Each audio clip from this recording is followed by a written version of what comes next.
Alright, first off, I want to say all praises to Yahweh Shem Yahushai, Hashem Rakah Kodash, double honors to the apostles and elders of Great Millstone, and shalom to the brothers in the highways and byways pushing this word now, sincerity and truth. The sisters, the believers, the helps, shalom. This is the brother Aram from the James Jamaica camp. Just coming to another lesson, right? And this is in regards to the brotherhood, right? Just just confirming that look, the brotherhood is a ecosystem, right? Remember years back, the brother Shapar, which is the head of the James Jamaica main camp, he always said that it's an ecosystem, and what I mean by that is that we need each other, right? So you can't be with a you can't look upon the case of breaking down a brother, because once you're breaking down a brother, ultimately you're breaking down yourself. Hey, but if you're building a brother, then you're building yourself, right? Just like and the example that he always gave was with the Yellowstone Park, where they took out a particular wolf, and then all of a sudden there was overgrazing, right? The herds weren't dying out quick enough, right? The resources were being depleted at a rapid pace. And what they had to do, they had to actually return the wolf to the park, and then after a time, it basically normalized once more. Now it's the same thing. Now, the thing about so all of this is this: if it's a case that you break down your brother, right, when you fall, who is going to build you up, right? That's why it is good to settle differences with brothers, right? Sincerely, right? And truthfully. It is good to be at one with your brother. This is why Yahushai always stress that we're supposed to be one with each other, right? As the Father is as he and the Father is one. We're supposed to always look out for each other, right? Now this is first precept, Ecclesiastes 4, starting at verse 9. It says, two are better than one, because they have a good reward for their labor. For if they fall, the one will lift up his fellow, but woe to him that is alone when he falleth, for he hath not another to help him up. So there it is, right? If you and a brother in a skirmish, right, and you basically only I think about forget the right, or you can't suffer yourself to be the product, or you not sincerely make it your point of duty to be one with that brother, and that brother now make it a point of duty to be one with you, right? Because it must be that you were good at first, and then whatever happen, right? If you don't get back on the part where both brothers are in sync once more, what's gonna happen when you separate and him separate, and then something catch him or something catch you? Who's going to help you, right? Where is the support? What are you? How are you going to be built up, right? And especially in these times, we need brothers, yo. As the Apostle Gabar will say, yo, we are all we got, which was a quote from a particular movie. I remember, I think it was New Jack City, which is completely true. We are all we have, yo. So we need to ensure that look, we once issues issues come up, they are dealt with. Always make it your point of duty to be one with brothers, yo, in all sincerity, truth, and love. All right, now going to the next precept.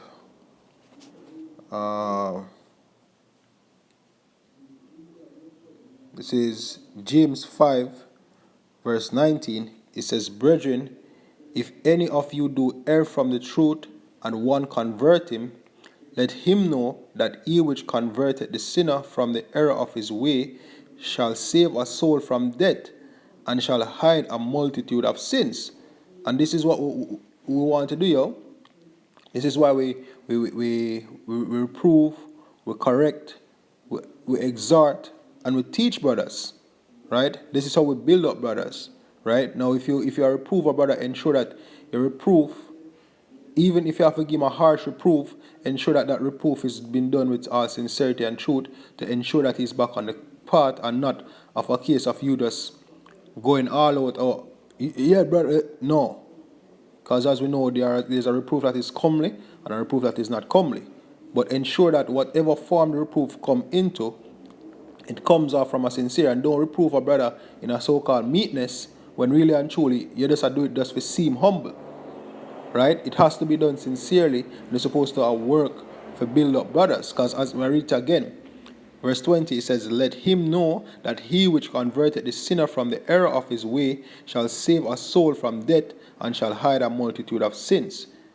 Right? And that is what we do, yo. Whenever a brother offend you or trespass against you, or you trespass against a brother, when you coming back together, it's basically having either you being converted or the brother being converted and being saved. Because at the end of the day, we need each other. As I ask the question again, right? Without the brotherhood, who is going to help you? And that is why we also need to pray for brothers that, the one-man camps, right? We do understand that you have some brothers are out there all alone. We're supposed to remember that as well and appreciate the fact. If you have brothers within your camp, you're supposed to appreciate the fact that you have brothers around you, right? And take advantage of it, because you have brothers out there who don't really have a camp per se. It's just them alone, right?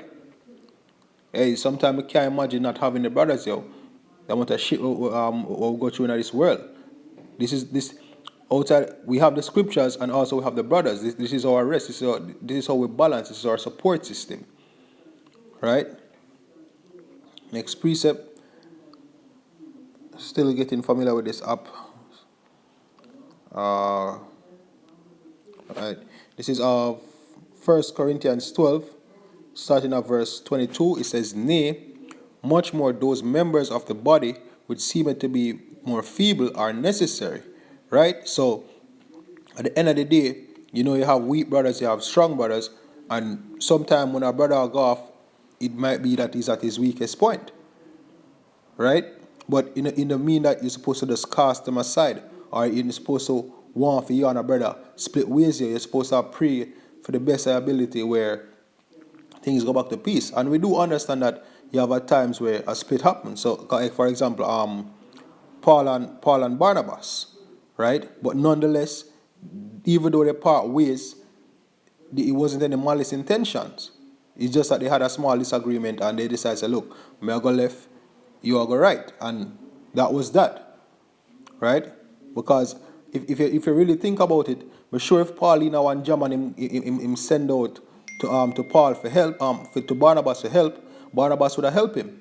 And if it was a case where Barnabas fall in trouble and him need to ask Paul for help, Paul would have helped him, right? So it wasn't a thing where it was like, oh, it was of any, how should I put it, major disagreement or them going at each other. It was just, look, this is how I feel about the situation. That all right. Me feel like me I keep him, or uno go and do nothing, me do my thing, and that was that. But it wasn't a thing where it was it was of evil intent, right?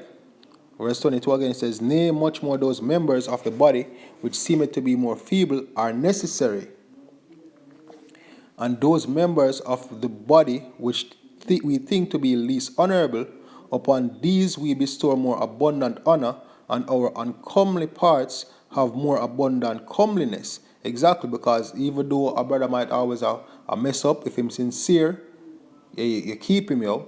You don't look down on brothers. Work to build them up, right? Work to build them up, right? And if it's not a weak brother per se, right? Whenever any brother, when them go off, work to build them up, right? From the head on down, because even the head needs support. Look at Apostle Tahar. Yes, he's the head, but as you can see, him have Apostle Ramlab, Apostle Gabar, Apostle Rakar, right? Him have supports. For theme time or shortcomings or whatever, as Apostle Gabar say, some things them say Apostle Tara go through, I think he could have got to it.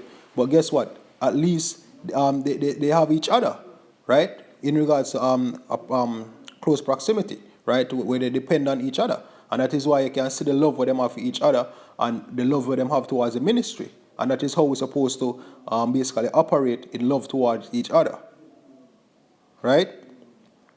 Verse 24, for our comely parts have no need, but God hath tempered the body together, having given more abundant honor to that part which lacketh, right? Which lacked, that there should be no schisms in the body, but that the members should have the same care one for another, right? And that is the ecosystem, some things where some characters where even younger brothers have or weaker brothers have, when they really look upon it, there's something you can learn from, and you see how it play a part within the body. Sometimes some brothers, weaker brothers' spirit end up show up some other person's spirit, right? It is there, and when I see certain spirits, just for correct them, whether for good or whether whether to highlight something good or to highlight something bad or something that need to be corrected, right? So it does have its function, right? And whether one member suffer, all the members suffer with it, or one member be honored, all members rejoice with it. Exactly. Because once a brother in a jam, hey, you feel it, or you're supposed to feel it, right? And you're supposed to want to help for ease that suffering. And if it's a case where, hey, you see a brother being built up, it's supposed to be a great feeling. Yeah, the brother grow. Yeah, the brother move on. The brother progress. Yeah, the brother learn. And it's supposed to be that way between the brotherhood, the love. That is how the love is supposed to be spread among each other, So it's an ecosystem. Because the question, I'm gonna ask the question again: what you gonna do when you don't have any brothers, Or if you apart from the brotherhood, how that affect you? Hey, out here in Jamaica, we have an example of that, Brother basically go off and we can see all of the hell, basically I catch a brother. And when we really look upon it, we say, hey, if he if he stay with the camp, right? And based upon this, and basically when I look upon it, you can see how it affect. And even when him see the brothers, him like, we see him far off and him gloomy and thing. And as the moment him see the brothers, him basically him light up, because what? Him out there by himself. But that's the feeling or the sense or the scene of brother lift him spirit, right? So hey, we know that feeling, Hey, sometimes even being, at work, and I see the brothers all week, or only I see the brothers at camp time. Hey, that shit get to me at times, right? Just being away from the brothers.